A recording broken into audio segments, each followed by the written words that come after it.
ఎండిపోయిన కర్ర ఎక్కడ పెడితే చిగురించింది? ప్రత్యక్షపు గుడారాలు. అది అంటే ఒక ఎండిపోయిన జీవితం, ఒక మోడుబారిన జీవితం అహరోను కర్ర చిగురించినట్టు చిగురించాలంటే మొదటిగా ఏకాంత ప్రార్థన అనుభవం ఉండాలి, దేవుణ్ణి కలుసుకునే అనుభవం. తర్వాత ఉండవలసింది ఏంటంటే మందిరంలో ఉండాలి. ఎక్కడ ఉండాలండి? మందిరంలో ఉండాలండి, గుడారంలో ఉండాలి, దేవుని మందిరంలో ఉండాలి. అది ఎండిపోయిన కర్ర అయినా చిగురిస్తుంది. హల్లెలూయా. మీరే ఆలోచించుకోండి, ఎంతగా దేవుని మందిరంలో ఉంటున్నాం, ఎంతగా దేవుని మందిరానికి దూరంగా ఉంటున్నాం. ఒక ఒక చెట్టుని ఎడారిలో నాటితే ఎట్టుంటుంది? అది దానికి నీరు లేక దాన్ని ఎట్టబడితే పడేసేసి దాన్ని అది పట్టించుకోకుండా వదిలేసి ఏమైపోద్ది? ఆ చెట్టు చచ్చిపోద్ది, ముందు ఎండిపోయి చచ్చిపోద్ది. అదే ఒక చెట్టుని చక్కగా కాలువ పక్కన నాటి చక్కగా ఆ మొక్క ఆ కాలువలోంచి సారం తీసుకుంటూ ఉందనుకోండి, ఎంత చక్కగా పెరిగిద్దండి. హల్లెలూయా. మన మన మన ఇళ్ళన్నీ కాలువ పక్కనే కదా, మనందరికీ తెలుసు. కాలువ పక్కన ఎన్ని చెట్లు పెద్ద పెద్దగా పెరుగుతాయో చూడండి, ఎన్ని వందల సంవత్సరాల క్రితం చెట్లు ఉంటాయో. ఎందుకంటే ఆ కాలువ పక్కన కనుక ఆ చెట్టు ఫలిస్తూ ఉంటుంది. నేను అంటాను, ఒక విశ్వాసికి మందిరమే ఒక కాలువ. ఆమేన్. మందిరంలో నాటబడాలి మనం. మందిరంలో ఉన్న పుల్ల ఎండు కర్ర ఏమైంది? చిగురించిందే. మందిరంలో నీ ఆరోగ్యానికి చిగురు రాదా? మందిరంలో నీ కుటుంబం చిగురించదా? స్తోత్రం చెప్పండి ఒకసారి. చూడండి 92వ కీర్తన 12వ వచనం నుంచి చదువుకుందాం.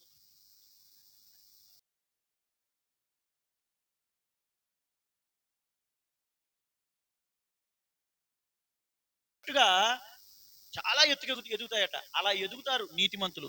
ఖర్జూరపు చెట్లాగా నెల నెల ఏం చేస్తారు? మువ్వు. స్తోత్రం. నీతిమంతులేగా మనం అందరం. హల్లెలూయా. చాలా మంది అనుకుంటారు నేను చాలా మంచోడిని, నేను ఎవరికి ఏ కీడు చెప్పండి చేయలా. ఆడవాళ్ళు అనుకుంటారు నేను చాలా నీతిమంతురాలని, అసలు నేను ఏ తప్పు చేయలా, నేనే ఫలిస్తాను అనుకుంటారు. తప్పు. ఒక మాట చెప్తున్నా, జాగ్రత్తగా. ఎందుకు అన్నాను ఆ మాట? నీతిమంతులైన వాళ్ళు ఎదగాలంటే కింద వచ్చిన వారు దేవుని మందిరంలో నాటబడితే వర్ధిల్లుతారు. ఎవరు? ఎప్పుడు నాటబడతారు? నువ్వు నీతిమంతురాలు అయినంత మాత్రాన మందిరానికి బయట తిరిగితే నువ్వు వర్ధిల్లవు. మంచి జాతి రకం చెట్టే, కానీ అది ఒక మంచి నేలలో ఏమవ్వాలి? నాటబడాలి. ఆమేనండి. హల్లెలూయా. బంగినపల్లి చెట్టుని తీసుకొచ్చి రాతి నేలలో నాటితే, సారం లేని చోట నాటితే, నీరు పెట్టకుండా వదిలేస్తే విత్తనం మంచిదే, కానీ అది నాటబడాల్సిన చోటు కూడా చాలా మంచిదై ఉండాలి. మీరు మంచోళ్లే, ఈ వాక్యం వింటున్నా నువ్వైనా, వాక్యం చెప్తున్నా నేనైనా, కూడికి ఏర్పాటు చేసిన కుటుంబీకులైనా మనం మంచోళ్ళమే. మంచోళ్ళు వర్ధిల్లేస్తారా? కింద ఇంకో మాట ఉంది వాక్యం. అందుకే ఏదైనా వాగ్దానం వచ్చినా, ఏదైనా వాక్యం తీసుకున్నా కొంచెం కాంటెక్స్ట్ అని ఉంటుంది. పైన దానికి ముందు దాని తర్వాత వచ్చినా కూడా చదువుకుంటే మంచిది. స్తోత్రం చెప్పండి. చక్కగా స్తోత్రం చెప్పండి. నీతిమంతులు వర్ధిల్లుతారు ఖచ్చితంగా, కానీ ఎక్కడ వర్ధిల్లుతారు? యెహోవా మందిరంలో నాటబడితే. ఎందుకు నీతిగా బ్రతుకుతున్నాం మనం వర్ధిల్లేకపోతున్నాం? ఎందుకు న్యాయంగా ఉంటున్నాం మనం కొన్ని విషయాల్లో బలహీనం అయిపోతున్నాం? ఆరోగ్యం ఉన్నట్ల కొంత శాపాన్ని, కొన్ని రకాల ఇబ్బందులు ఎందుకు పడుతూ ఉన్నామంటే, ఒకవేళ మీరు మంచోళ్లే కానీ మీ జీవితానికి సారము దొరికే చోట్లో లేరేమో. ఆ సారం ఎక్కడ దొరుకుతుందంటే దేవుని మందిరంలో. హల్లెలూయా. స్తోత్రం. మీరు మందిరంలో కనబడి ఎన్ని రోజులు అవుతుంది? ఒకసారి ఆలోచించుకోండి. మరండి నాటబడాలి. ఏంటంటే ఆ మొక్క ఏమవ్వాలి? మన మన చర్చి దగ్గర స్థలంలో తాటాకు ఇల్లు ఉండేదిగా. తాటాకు ఇల్లు మందిరం పక్కనే ఉండేవి. అప్పుడు ఏం చేశాను, మంచి బంగినపల్లి చెట్టు, ఇంత చెట్టు ఉన్నట్టుంది మొక్క, మన అవనగడ్డ ఏరియాలో అమ్ముతుంటే నర్సరీ పెట్టి బంగినపల్లి మామిడికాయ కదా ఉంటుందని తీసుకొచ్చి రోడ్డేపు ప్రహరీ దగ్గర నాటాం. నాటితే చక్కగా పెరుగుతుంది, చిగురు వస్తుంది. మామిడి చిగురు భలే రంగులో ఉంటుంది కదా, బాగుంది, చిగురు పెడుతుంది బాగానే. అయితే నేను ఎంత ముందుకు చూపుగా ఆలోచించానంటే, ఇప్పుడు మన రోడ్డు మీద కూడా కరెంట్ లైన్లు ఉన్నాయి. పక్కన వెళ్తున్న హెవీ లైన్స్ కాకుండా రోడ్డు మీద స్ట్రీట్ లైన్, ఇంట్లోకి వచ్చే కరెంట్ లైన్లు ఉన్నాయి కదా. నేను అనుకున్నా ఈ మామిడి చెట్టు రేపు పెద్దదైతే పెద్ద పెద్ద కొమ్మలు, ఈ కొమ్మలు వెళ్ళి ఆ కరెంట్ వైర్లకి, అప్పుడు వర్షం పడితే ఆ వర్షానికి వైర్ అంటుకుని చెట్టు అంతా షాక్ కొట్టింది. ఎంత ఉంది చెట్టు? ఇంత మొక్కని అంత పెద్దగా ఇచ్చేసిన ఇక్కడ వద్దని చెప్పి కరెక్ట్ ఇంటికి వెనకేపు ప్రహరీ దగ్గర నాటా. అప్పుడు సోఫియా అంది, ఎక్కడ నాడుతున్నావే? రేపు ఇల్లు వేస్తాం కదా, ఇదంతా ఇల్లు వస్తుంది కదా, ఇల్లు కరెక్ట్గా పిల్లర్స్ ఏదో గోడ వచ్చే చోట నాటే, అక్కడెట్లా పెట్టావంటే అది నిజమేనని మళ్ళీ 4 రోజుల తర్వాత దాని బతుకుతుంది మళ్ళీ తీసి మళ్ళీ ఒక చోట పెట్టా. అయితే అప్పుడు వర్షాలు వచ్చినాయి. వర్షం వచ్చి బాగా నీళ్లు, మీకు తెలుసుగా మన అప్పుడు ఇల్లు పల్లంగా ఉండేది, నీళ్ళంతా ఒక చోట నిలబడిపోయినాయి. ఆ నిలబడిన చోటే మొక్క ఉంది. మళ్ళీ చూసి అనుకున్నాను, ఎట్లయితే వర్షాకాలంలో ఇది ఉరకెక్కుపోయి చచ్చిపోద్ది అనుకుని తీసి ఇంకో చోట పాతా. దానికి ఇసుకురాదా మరి, ఇంకెన్ని రోజులు నన్ను బతకనే ఒక చోట కూడా చచ్చిపోయింది ఇంకో రోజుకి. ఎంతకాలం ఉంటుందండి నాటబట్టం అంటే? అదా ఇప్పుడు పొలంలో మొక్కలు నాటుతాం, ఎన్నిసార్లు తెస్తారు? ఒక్కసారి నారుమడి పోసి ఆ నారుమడి తీసి నాటుతారు, అంతేనా? బాగోలా, ఇక్కడ తీసి ఇంకో చోట చచ్చేదాకా అది అక్కడే ఉంటుంది, అవునా కదా? కనుక మొక్క అనేది ఒక చోట నాటబడితేనే ఫలిస్తుంది.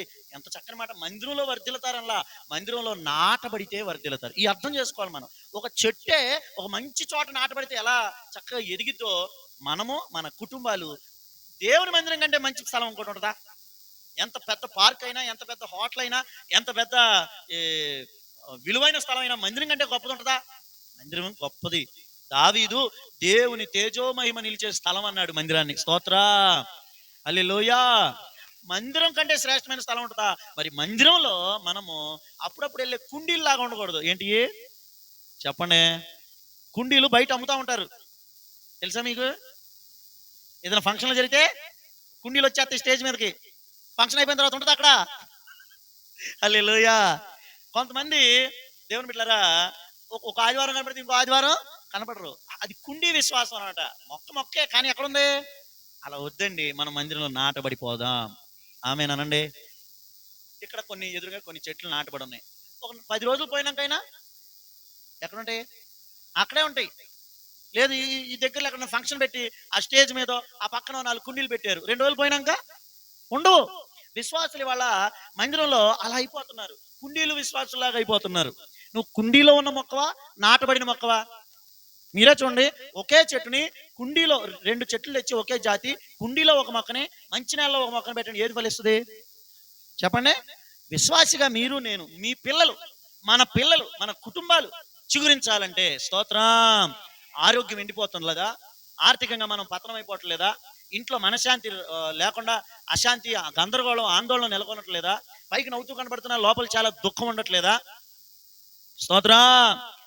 ఎన్నో వేదనలు, ఎన్నో ఎండిపోయిన పరిస్థితులు, ఎన్నో ఆకురాలిపోయిన పరిస్థితులు, ఎంతగానో వేదనకరమైన పరిస్థితుల్లో మనం ఉంటున్నాం.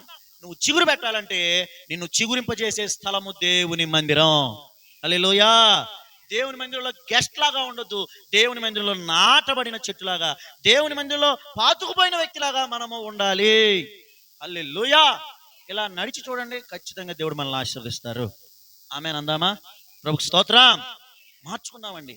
మన పిల్లల దీవెన కోసం, మన పెద్దల దీవెన కోసం, మనకి మంచి భవిష్యత్తు రావాలంటే, మనము ఆత్మలో ఎదగాలంటే, మనము లోకంలో ఎదురవుతున్న సాతాను శోధనలన్నింటినీ, వ్యాధులన్నింటినీ, కష్టాలన్నింటినీ, ఇబ్బందులన్నింటినీ ఎదురాడి జయించి బలవంతులుగా నిలబడాలంటే, అన్నిటినీ ఎదుర్కొని అన్నిటినీ అధిగమించి ఒక ఆశీర్వాదకరమైన స్థితిలో నిలబడాలంటే, దేవుని ఎదుట పరిశుద్ధులుగా, యోగ్యులుగా, సాతాన్ని ఓడించి విజయంతో మనము తలపైకెత్తాలంటే ఎక్కడ మనం చిగురిస్తాం? ఎక్కడ బలం పొందుకుంటాం? దేవుని మందిరం. ప్రభుకి స్తోత్రం చెబుదామా? 2 చేతుల చక్కగా స్తోత్రం చెప్పండి. హల్లెలూయా. ప్రభు మిమ్మల్ని దర్శించును గాక. ఆమేన్. యేసు రక్తమే. ఒక సాక్ష్యము, నేను బైబిల్ ట్రైనింగ్ అవుతున్నప్పుడు ఒక అన్న చెప్పాడు, మా సీనియర్ అన్న. జాగ్రత్తగా అంటే బైబిల్ ట్రైనింగ్కి వెళ్ళినప్పుడు మా అందరి సాక్ష్యాలు పంచుకోవాలి. అలా ఒక్కొక్కరు సాక్ష్యం పంచుకుంటున్నప్పుడు ఒక అన్న చెప్పాడు, ఆ సాక్ష్యం నాకు బాగా గుర్తుండిపోయింది. వాళ్ళు అన్ని జనుల్లో ఉన్నారు, వాళ్ళు అసలు ఎవరు వాళ్ళల్లో దేవుణ్ణి నమ్ముకోలే. అయితే అంట చిన్న వయసులో, అంటే ఆయనంట యవ్వన వయసుకు వచ్చాడు, కాలేజీకి వెళ్తున్న వయసులో కిడ్నీలు పాడైపోయి ఇవాళే సరైన మెడిసిన్స్ లేవు. కిడ్నీ పూర్తిగా పాడైపోతే కష్టమైపోతుంది. ఇవాళ చాలా డబ్బున్న వాళ్ళు కూడా ప్రాణాలు కాపాడుకోలేకపోతున్నారు కిడ్నీలు పాడైపోతుంటే. వాళ్ళ తల్లిదండ్రులు చాలా చోట్ల తిప్పారంట, ఉన్నంతలో చూపించుకున్నారు, ఏం ఆరోగ్యం రావట్లా. అయితే ఆ, మొత్తానికి ఇక బాగా బలహీనమైపోయాడు, కాళ్ళు వాసిపోయి మనిషి అంతా పాడైపోయాడు. ఇక చావు కళ కనబడిపోతుంది మనిషిలో. యవ్వన వయసు పాపం. తన తోటి స్నేహితులందరూ చదువుకుంటున్నారు, ఆడుకుంటున్నారు. ఆయనకు ఒకటే ఏడుపంట, పాపం ఏంటి నా బతికి ఎట్లా అయిపోయిందని.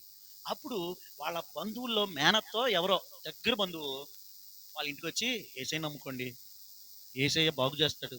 పిల్లోడు చక్కని వయసు, ఎర్ర పొండిలో ఉండేవాడండి. మంచి అప్పుడు నేను చూశాను, మంచి పర్సనాలిటీ మనిషి. 5-10 అలా ఉంటాడు, ఎర్ర పండు, మంచి బలమైన మనిషి. పిల్లలు చూస్తుంటే పాపం ఆమెకి ఏడుపు వస్తుంది. నేను ప్రార్థన చేస్తాను, ఏసై నమ్ముకోండి అంటే ఒప్పుకోవట్లేదు అంటాడు. ఒప్పుకోకుండా అలాగే ఉన్నారు. మొత్తం మీద ఆమె మాత్రం వదిలిపెట్టలా. దేవునికి స్తోత్రం చెప్పండి. హల్లెలూయా. వదిలిపెట్టకుండా వస్తానే ఉంది. అన్నయ్య అన్నయ్య, పిల్లోడనయ్య, పిల్లోడు కంటే ఏమి ఎక్కువ అన్నయ్య, పిల్లోడు బతుకుతాడనయ్య, అమ్మ మా మా మతం మా కులం అవన్నీ ఇక చెప్తారు వాళ్ళు సోది. అయితే మొత్తం మీద వాళ్ళ అమ్మను పట్టుకుంది. ఆ పిల్లోడికి చెప్పింది, నాన్న నువ్వు బతుకుతావయ్యా. అన్ని హాస్పిటల్ తిప్పేశారు నాన్నోళ్ళు, అన్ని గుళ్ళు గోపురాలు అన్నింటికి ఒక్కసారి మంది నువ్వు అడుగయ్యా మీ నాన్న అంటే అనిపించిందంట. నాన్న అన్ని తిప్పాడు కదా నన్ను, ఒక్కసారి ఏసైని కూడా నమ్ముకుందాం నాన్న అని అడగాలనిపించి అడిగాడంట. మరి ఆ పరిస్థితిలో కొడుకు అడిగితే కాదనలేరుగా. సరే అని ఒక ఆదివారం తీసుకెళ్తానన్నాడంట. సంతోషంగా తల్లి వచ్చింది. వస్తూ చర్చి వాళ్ళ ఆటో తీసుకొచ్చిందంట. ఏం తీసుకొచ్చింది? చర్చి వాళ్ళ ఆటో వచ్చేసారు. వచ్చేసి ఆ ఏమంటారు, కాళ్ళు చేతులు పట్టుకుని ఎత్తుకుని తీసుకొచ్చారు ఆటోలోకి. అనుకుంటున్నాడు, ఏమనుకున్నాడు తెలుసా, నేను బతుకుతానా? అసలు ఇంత రోగం వచ్చేసి ఇక్కడ డాక్టర్లు కూడా బతకడని చెప్పేసి వదిలేశారు, మందులు కూడా వేస్ట్ అని చెప్పేశారు కదా. ఏదో అనుకుంటున్నారు అందరూ. ఎన్నో దేవుళ్ళు దేవతల దగ్గరికి వెళ్ళాం, ఎన్నో హాస్పిటల్ చుట్టూ తిరిగాం, ఈ మందిరానికి వెళ్తే బతుకుతానంటావా అనుకుంటున్నాడంట మనసులో. ఈయన ఆటోలో కూర్చోబెడితే ఆ ఆటోలో ఒక వాక్యం రాసిందంట, యెహోవాకు అసాధ్యమైనది ఏదైనా ఉన్నదా అని రాసిందంట. స్తోత్రం చెప్పండి. అలా వెళ్ళాడంట. చర్చిలో కూర్చోబెట్టారంటండి. లోపల వెనకాల బల్ల మీద పడుకోబెట్టారు పాపం. చర్చిలో వెనకాల బల్ల, ఆ బల్ల మీద పడుకుని ఉన్నాడు. పడుకునుంటే ఆ రోజు పాస్టర్ గారు ఆరాధనలో కూడా అసాధ్యమైనది ఏమున్నది, దేవునికి స్తోత్రం, అసాధ్యమైనది ఆ పాట పాడుతున్నారు. ఏంటి ఆటోలో అసాధ్యమైనది ఏమైనా ఉందా అన్నారు. ఇక్కడ పాట కూడా అదే ఉంది. మళ్ళీ అలాగే పాపం పడుకుని వాక్యం వింటున్నాడు. ఆ రోజు దైవజనుల ద్వారా దేవుడు మాట్లాడారు. స్తోత్రం. దేవునికి అసాధ్యమైంది ఏది? ఎంత భయంకరమైన పరిస్థితుల నుంచి దేవుడు విడిపిస్తారు అని చెప్తే ఆ యవనస్తుడికి 2 కిడ్నీలు పాడైపోయి ప్రాణాపాయ స్థితిలో ఉన్న యవనస్తుడికి దేవుని మీద విశ్వాసం కలిగింది. స్తోత్రం. ఆ తర్వాత దేవుని బిడ్డలారా ఆయన ఆరోగ్యం పొందుకున్నాడు. ఒక కొన్ని సంవత్సరాలకే చచ్చిపోవాల్సిన నేను, సమాధిలోకి వెళ్ళిపోవాల్సిన నేను ఇవాళ బ్రతుకున్నానంటే ఇంకా నాకు చదువులు ఉద్యోగాలు ఎందుకు, నన్ను బతికించిన దేవుని కోసం సాక్షిగా బ్రతుకుతానని సేవకు సమర్పించేసుకుని యవన వయసులో బైబిల్ ట్రైనింగ్ వచ్చేసాడు. చప్పట్లు కొట్టండి ఒకసారి గట్టిగా. దేవునికి స్తోత్రం చేద్దామా. మనం కూడా అండి, అయ్యా అమ్మ ఆరోగ్యం వస్తుందంటే హాస్పిటల్కి వెళ్తాం, ఇంకో చోట్లకి వెళ్తాం. దేవుని మందిరంలో ఆరోగ్యం ఉంది. ఆమేన్. దేవుని మందిరంలో నెమ్మది ఉంది. మా బాబాయ్ వాళ్ళ చర్చికి ఒక రాత్రి ఒక ఆవిడ, అది ఆల్ నైట్ ప్రేయర్ జరుగుతుంది, ఆత్మహత్య చేసుకోవాలని వెళ్ళిపోతుంది. మా బాబాయ్ వాళ్ళ చర్చి దాటినాక పెద్ద చెరువు ఉంటుంది, చాలా లోతైన చెరువు అంట. తెలంగాణలో అన్ని పెద్ద పెద్ద చెరువులే కదా. చెరువులో దూకి చచ్చిపోదాం అని వెళ్తుంటే ఆ ఆన్లైన్ ప్రేయర్ లో 10:30-11 కూడా ప్రేయర్ జరుగుతుంది. ఆమె అనుకుందంట, అన్ని గుళ్ళకి తిరిగేసాను, అన్ని చోట్లకి వెళ్ళిపోయాను, చచ్చిపోయే ముందు ఈ చర్చిలో కూడా వెళ్ళి చచ్చిపోదాం అనుకుందంట. వస్తే ఆ రాత్రి 11 ఆ టైం కూడా వాక్యం ఏమేమి పడుతుందో తెలుసా, ఎవరికి నువ్వు వద్దేమో, లోకం మొత్తం నిన్ను అసహించుకుని తృణీకరించేశారేమో, కానీ ఏసైకి నువ్వు కావాలి, ఏసై నిన్ను ప్రేమిస్తున్నారనే మాట ఊరికే కొంచెం ఉండెళ్ళి చచ్చిపోదాం అనుకున్నా ఆమె చెవుల్లో పడింది. చప్పట్లు కొట్టండి ఒకసారి. దేవునికి స్తోత్ర. ఎలబుద్ధిలా ఆమెకి వాక్యం ఉంది, ఎంత దుఃఖంలో వచ్చి ఉంటుందో ఆ మాట ఆమెను పట్టుకుంది. చెరువులోకి వెళ్ళి చచ్చిపోదాం అనుకున్నామే, రాత్రి తిరిగి ఇంటికి వెళ్ళిందంట. పిల్లలు ఎదుగుతున్నారంట, అమ్మ ఎక్కడికి వెళ్ళిపోయామమ్మ అంటే ఏడుస్తూ చెప్పిందంట, నేను వాళ్ళ మందిరానికి వెళ్ళకుండా ఉంటే చచ్చిపోయేదాన్నమ్మా. మందిరంలోకి వెళ్తే ఏమైంది, ఇట్లా నాతో దేవుడు మాట్లాడాడు. తెల్లారి తల్లి కూతురులు వచ్చి, కొత్తగా వచ్చింది, అందరూ సాక్ష్యం చెప్తుంటే ఆమె కూడా మైక్ తీసుకుని సాక్ష్యం చెప్పిందంట ఏడుస్తూ. నిన్న రాత్రి నేను కనుక 11 అయిపోయినా సరే ప్రార్థన జరుగుతుంది, నిన్న రాత్రి కనుక నేను ప్రార్థనకు రాకపోతే, మందిరానికి రాకపోతే, ఇవాళ మా ఇంటి ముందు టెంట్ వేసేవాళ్ళు, నన్ను సమాధో లేకపోతే ఖననం చేసేసేవాళ్ళు. మందిరంలోకి రావడం వల్ల బ్రతికింది. స్తోత్రం చెప్పండి. దేవుని బిడ్డ, ఇవాళ దేవుడు ఆయన కార్యాలయంగా మందిరాన్ని పెట్టి ఆయన్ని ఆశ్రయించే వాళ్ళందరికీ మేలు చేయడానికి, ఆరోగ్యం ఇవ్వడానికి, నెమ్మది ఇవ్వడానికి, రక్షణ ఇవ్వడానికి, మాట్లాడడానికి, వాళ్ళతో సమీపంగా బ్రతకడానికి, తోడుగా ఉండడానికి, మన అవసరాలన్నీ తీర్చడానికి, మనల్ని ఆదరించడానికి, ధైర్యపరచడానికి, మనం వెన్ను తట్టడానికి, పడిపోయిన మనల్ని లేవనెత్తడానికి ఆయన తన మందిరాన్ని మనకు అందుబాటులో పెట్టారు. స్తోత్రం చెబుదాం. మరి రావాలా వద్దా? అది మన చేతుల్లోనే ఉంది. ఆమేనండి. స్తోత్రం చెబుదామా. స్కూల్ ఉంటుంది, ఫస్ట్లో టీచర్లు లేకపోతే కొంతమంది వస్తారు జాయిన్ అయ్యే వరకు. చెప్పండి, వస్తారు. వాళ్ళంటే బిజినెస్ లేదు, మంచి మంచి మనసుతోనే వస్తున్నారు అనుకోండి. జాయిన్ అయిన తర్వాత కూడా రోజు వచ్చి మనం తీసుకెళ్తారా? వెళ్ళాల్సిన బాధ్యత సేవకులైనా విశ్వాసులైనా, ఒక విశ్వాసికి ఒక వ్యక్తికి మందిరానికి నడిపిస్తారు బాధ్యతతో. ఆ తర్వాత నుంచి వెళ్ళాల్సిన బాధ్యత మనదే. స్తోత్రం చేద్దామా. దయచేసి ఈరోజు మందిరంలో మనం ఉంటే దీవించబడతాం, మందిరంలో మనం ఉంటే ఫలిస్తాం. స్తోత్రం చెప్పండి. మందిరంలో మనం నాటబడాలి. ఎలా ఉండాలి? కుండీలాగా, గెస్ట్ లాగా కాదు, పాతుకుపోవాలి మందిరంలో. ఆమేనండి. హల్లెలూయా. ఇది నా మందిరం, అక్కడే ఉండి ఫలించాలి మనం, అంతే. ఆమేన్. చాలా గుర్తొచ్చేస్తున్నాయండి. స్తోత్రం. మందిరానికి ఎందుకు రావాలి? మందిరంలో, సంఘంలో ప్రతిరోజు మనం కనబడాలి. మనం సాక్ష్యము చెప్పండి, కృతజ్ఞత కానుకతో మందిరానికి చెప్పండి రావాలి. మన ధనము, మన ధాన్యం, మనకి దేవుడు ఇన్ని రోజులు ఇచ్చిన అన్నిటిలో దేవునికి కృతజ్ఞతతో కానుక తీసుకుని మందిరానికి చెప్పండి రావాలి. అంతేకాదు, కానుకే కాదు, నీ హృదయంతో యేసయ్యను ఆరాధించడానికి మందిరానికి రావాలి. మందిరానికి వచ్చి ఆరాధించకుండా వారం రోజులు ఉండిపోతే బాధ అనిపించట్లేదా మీకు? అరే రే, ఇన్ని రోజులు దేవుడు నన్ను కాపాడారు, ఒక్క రోజు కూడా మందిరానికి వెళ్ళి థ్యాంక్ యూ జీసస్, యేసయ్యా మీకు వందనాలయ్యా, ఇవాళంతా నన్ను కాపాడారయ్యా అని చెప్పుకోవతా? స్తోత్రం. ఆదివారం వచ్చిందంటే పొద్దున్న 7 నుంచి సాయంత్రం 6 దాకా ప్రభు దయ వల్ల నడు ఇలా ఏ కుర్చీ మీద ఆనించకుండా, ఏదన్నా ఆనిస్తే ఆ ప్రార్థన జరిగేటప్పుడు మాత్రం తప్ప వాక్యం చెబుతూ ఆ బండి మీద తిరుగుతూ వచ్చేస్తున్నాం. ఇప్పటికీ ప్రభు దయ వల్ల 4వ చోట ఇంకో చోట ఎక్కడైనా మందిరం ఆరాధన ప్రారంభించాలన్న ఆలోచన. కాస్త రెస్ట్ తీసుకోవచ్చుగా. నేను అనుకుంటాను, ఇన్నిసార్లు మందిరంలో గడుపుతున్నాను, నన్ను కాబట్టి దేవుడు ఎవరిని దీవిస్తారు? స్తోత్రం చెప్పండి. మరి రోజు ఒక్కసారి కూడా వాళ్ళ మందిరంలో గడపలేకపోతున్నాం మనం. కృతజ్ఞతతో మందిరానికి మనం రావాలి.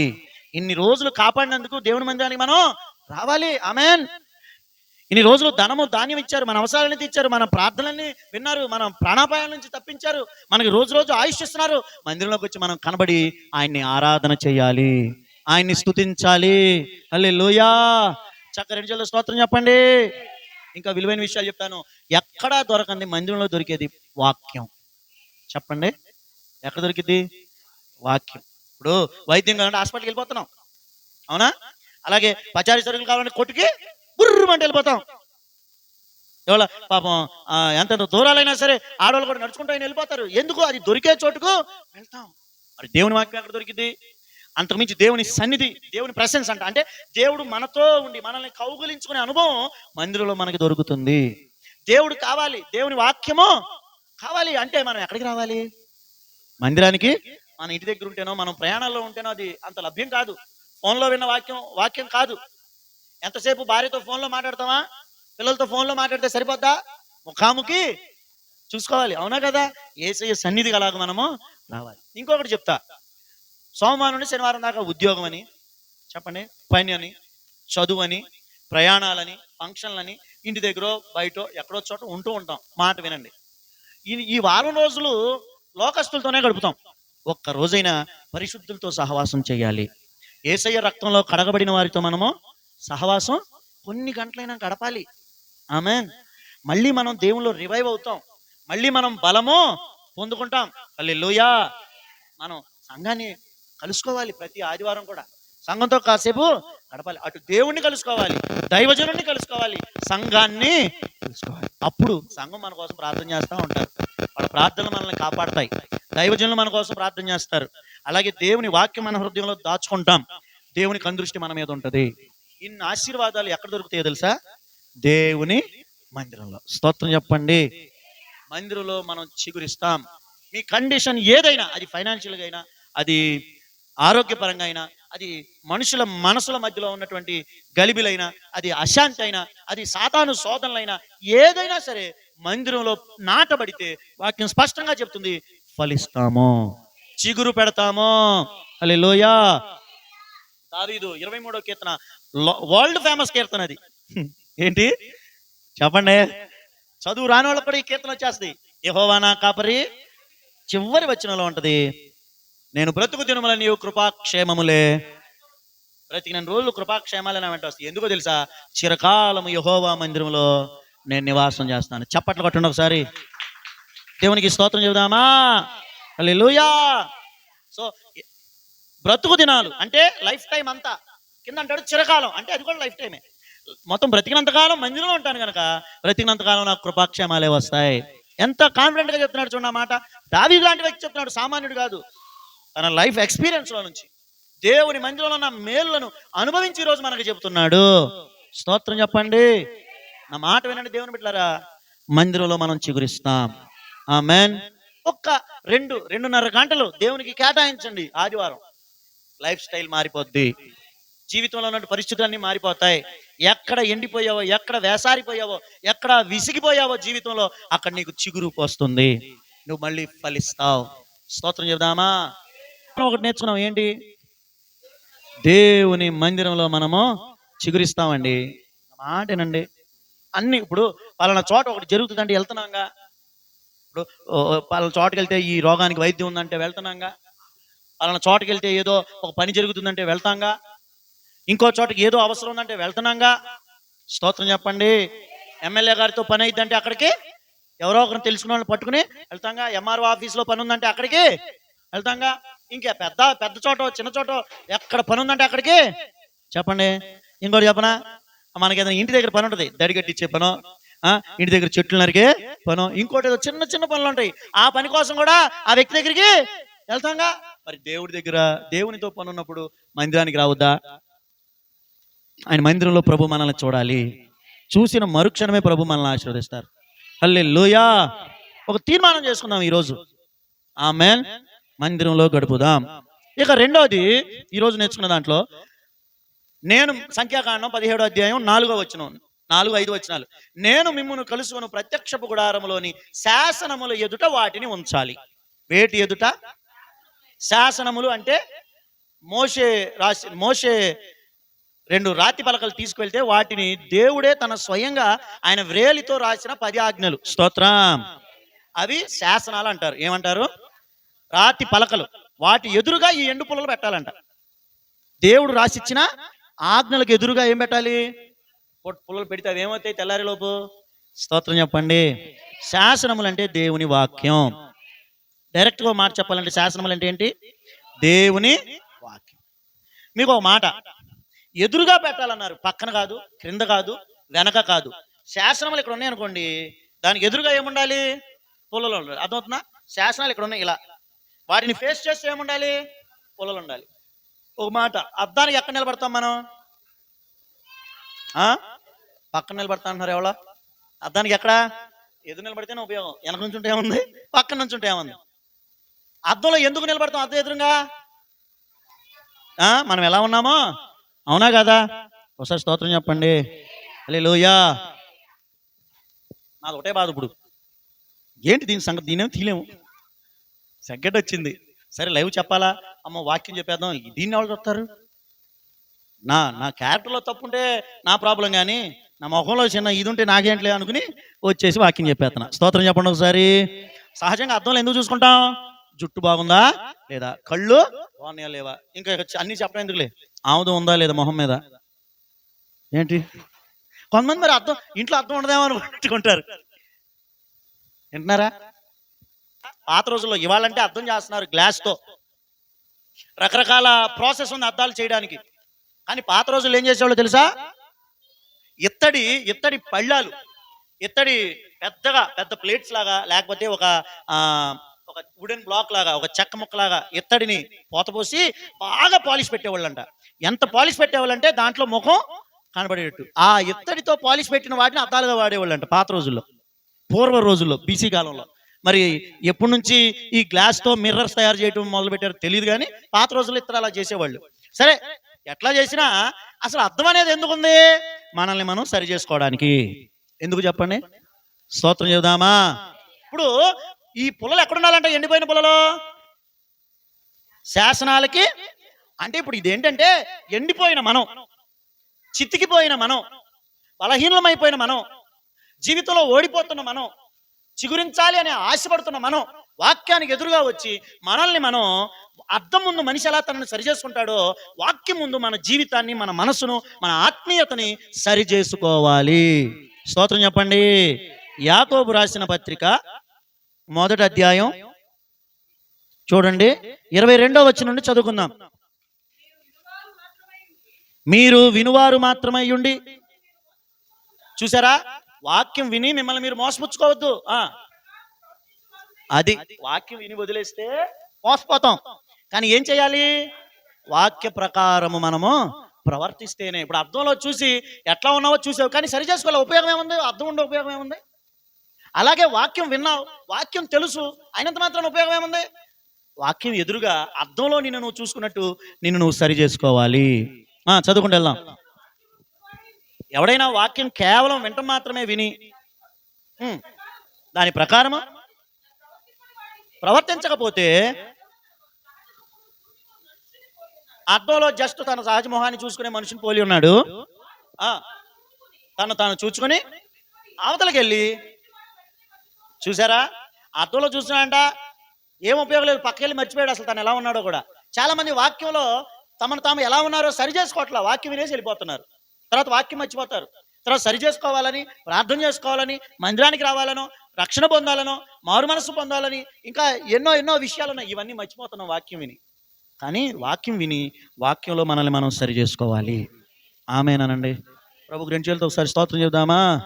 హల్లెలూయా, హల్లెలూయా. మనల్ని సరి చేసుకోవాల్సిన అవసరం ఉంది వాక్యంలో. ఎందుకు ఎండిపోతున్నాం? ఎందుకు చిగురించలేకపోతున్నాం? ఎందుకు క్షీణించిపోతున్నాం? ఎందుకు ఓడిపోతున్నాం? వాక్యము మనకి జవాబు చెబుతుంది. వాక్యంలో విని మనల్ని మనం సరి చేసుకుంటే ఖచ్చితంగా మనల్ని దేవుడు చిగురింపజేస్తారు. హల్లెలూయా. మీరు చిగురు పెట్టుదురుగాక, మీరు ఫలించుదురుగాక. దేవుని వాక్యం జీవం కలిగింది. ఆమేన్. వాక్యం రెండంచులు గల ఎటువంటి ఖడ్గం కంటే పదును కలిగింది, వాడి కలిగింది. వాక్యం ఎక్కడెక్కడికి వెళ్ళేదో తెలుసా అండి? వాక్యం ఎక్కడెక్కడికి వెళ్ళేదో తెలుసా? చెప్పండి. నరములలోనికి, కండరాల్లోనికి, రక్తంలోకి, ఎముకల్లోకి, కీళ్లలోకి, మూలుగులోకి కూడా వెళ్ళిపోద్ది. స్తోత్రం చెప్పండి. మనం చదువుతున్న వాక్యం, మనం వింటున్న వాక్యం, మనం ధ్యానించే వాక్యం, అన్నిటికంటే ముఖ్యంగా మనం వాక్యాన్ని అనుసరిస్తే ఆ వాక్యం మనకి ఏ క్రియ చేయాలో ఆ క్రియ చేసేస్తుంది. మీకు తెలుసా, ఆది కాండంలో దేవుని బిడ్డలారా, దేవుడు కలుగును గాక అంటే అన్ని ఆయన మాట ద్వారానే సృష్టి అంతా. అదే దేవుని వాక్యం మీ జీవితాల్లో జరగాల్సిన కార్యాలు జరిగించును గాక. ఆమేనండి గట్టిగా. ఆది అందు వాక్యం ఉండెను, వాక్యము దేవుని యొద్ద ఉండెను, వాక్యము దేవుడై ఉండెను. వాక్యము లేకుండా ఏదియు కలగలేదు. ఈ రోజున వాక్యం నీతో ఉంటే నీకు ఆరోగ్యం కలుగుతుంది. వాక్యం నీలో ఉంటే నీకు దీవెన కలుగుతుంది. వాక్యం నీలో ఉంటే మీ శాపం తొలగిపోద్ది. వాక్యం మనలో ఉంటే మనం చిగురిస్తాం. వాక్యం ద్వారా అన్నీ జరుగుతాయి. నమ్మండి. హల్లెలూయా. ప్రార్థన నువ్వేమీ చేయలేదు ఏంటి? మన ఇంటి దగ్గర ఒక ఆంటీ ఉంది, ప్రార్థన నూనె అయిపోతేనే వస్తుంది ఇంటికి. ఎప్పుడు అనుకుంటా, ఆంటీ నూనె అయిపోయిందా? అయిపోయిందయ్యా. వచ్చేటప్పుడు అరలేడ తెచ్చుకుంటుంది. నూనె అయిపోతేనే గుర్తొస్తున్నాను నేను. మందిరానికి రండి అంటే కాలు రావట్లేదంటే, ఏం రావట్లా? మరి అన్ని చోట్లకి వెళ్తుంది కాలు. ప్రార్థన అయిపోతేనే వస్తుంది మందిరానికి. నూనె కాదండి, దేవుని వాక్యం శక్తి కలిగింది. స్తోత్రం. మరి నూనె ఎందుకయ్యా? విశ్వాసంతో ప్రార్థన చేసుకుంటే ఈ నూనె ద్వారా స్వస్థత కలుగుతుంది. నమ్ముతున్నావు కనుక కార్యం జరిగింది. కానీ అసలు నూనెలో ఏమీ లేదు. యేసు నామంలోనే శక్తి ఉంది, యేసయ్య మాటలో శక్తి ఉంది.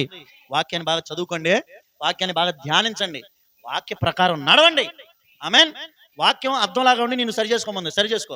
వాక్యం ఒక అడుగుజాడ చూపించింది, ఒక దారి, ఆ దారిలో నడిచే కొద్దీ నీలో ఆరోగ్యం వచ్చేస్తాయి. నడిచే కొద్దీ నువ్వు జయం పొందుకుంటావు.